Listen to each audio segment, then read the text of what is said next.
It's St. Patrick's Day, and this historian has a question. Did you know the Irish were once America's most feared terrorist group? Yes, indeed. Today, everybody seems to love the Irish, but in the 19th century, they were despised as immigrants associated with crime, poverty, drunkenness, and popery, which of course is Catholicism, plus one more thing, terrorism. So long before Americans began to associate Muslim immigrants with terrorism, they saw the Irish as terrorists who threatened U.S. national security. The image of the Irish as terrorists began to emerge in the 1860s with an Irish nationalist organization known as the Fenians, and they had chapters in the US and in Ireland. And the Fenians wanted to free Ireland from British colonial rule, and they believed the only way to do that was through violent insurrection.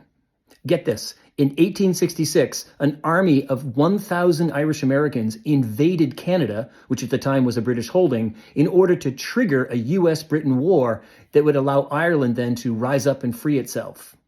And guess what? They did it again in 1870 and again in 1871. All of these efforts ended in failure, but they also did major damage to the Irish-American reputation.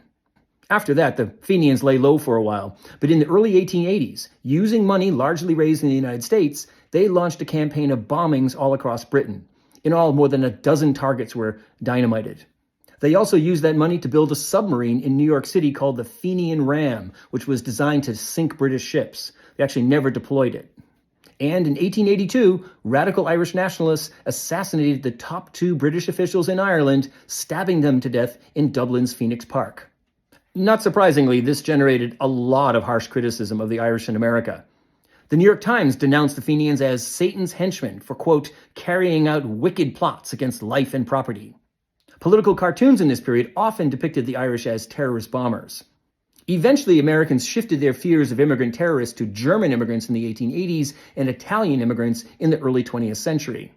By then, the Irish had achieved considerable economic, social, and political power, and so people basically forgot about those years when they were considered dynamiting terrorists that threatened America's well-being. Something to think about as we mark St. Patrick's Day. Wouldn't you agree? Especially since we have a lot of Irish Americans among us today who are fanning the flames of nativism and bigotry towards recently arrived immigrants.